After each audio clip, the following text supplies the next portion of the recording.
kaji 5, yan siloli guda 5, tsire tsinki 40 za a sa, lemo kayan hanya zuba musu a leda. Kai, ka za sai murtala zuwa kaji.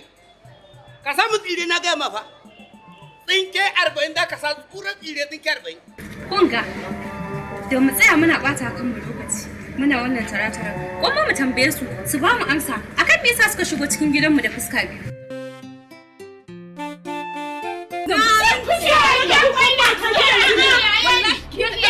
Gidan mijina ne yanzu wallahi dole ki kiyaye.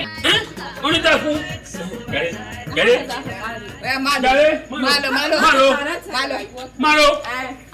Ban gane ba. Ki ka bolo. San darajar mijinsa ba. Saboda sai ba a fara cin abinci a nan gidan? Ai ko babu wanda zai ci abinci a cikin gidan nan yau. Din ni ma hutuna ne. Zuwan safara a gidan nan shi kenan za a canza mana ra'ayi. To annoba ta zo gidan ita da auren ta ma da yace ya haramta. A haramcicciyar aure kai mace ta 5